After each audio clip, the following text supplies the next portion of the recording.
Back to this week's budget, and you would have heard the Finance Minister sticking to his hard line on the salaries of public servants, proposing what he called moderate adjustments to wage increases, but below the inflation rate. This is unlikely to appease the unions. That's probably an understatement. Labour writer, Labour commentator Terry Bell is with me now on Friday lunchtime. Terry, good afternoon to you. How are you reading this? Were you expecting it? Yes, I must say I was expecting it, because Tito Mboweni has never budged from the, shall we say that, I hate the term they keep using, neoliberal paradigm, but nonetheless that's where he is. I expected exactly what he did do. But you know, the problem is we keep leaping to conclusions about public sector wage bills. We should be looking at government expenditure overall, then we don't miss the nuance.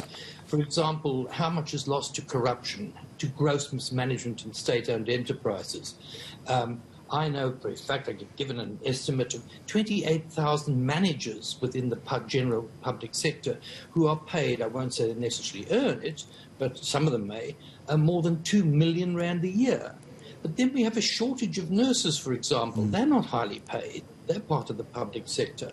We have doctors, we have cleaners, people who do the dirty work, who do the actual necessary work, are not the ones who are highly paid. We also have probably the most expensive cabinet in the world, certainly the largest, with I think 63 members from memory.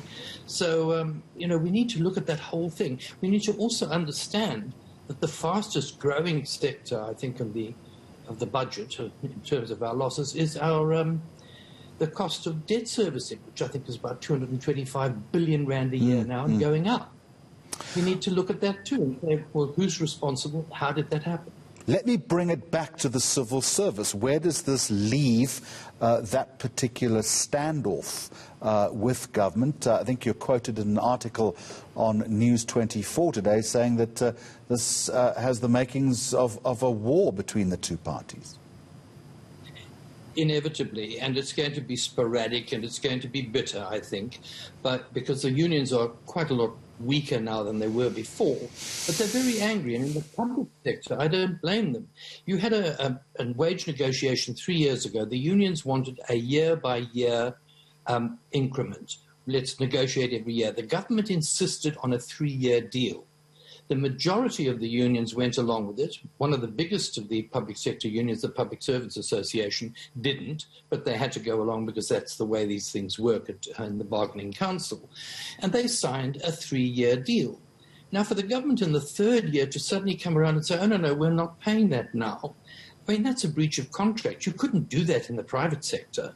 Why is it that government should get preferential treatment? They won a case at the Labour Court on the basis that the Treasury had not allowed for the amount of money. Well, if this was a private company, the Treasury at the head of it, and in one of its subsidiaries decides that they've made a bit of a mistake and they don't have the money now, you can't just do that. It's a breach of contract. I would hope that the Constitutional Court, which are deciding the matter now, does decide from the point of view of not just the workers, but also the government. Because if it is upheld that the government can stop paying an agreed wage increase, it completely undermines the whole idea of collective bargaining.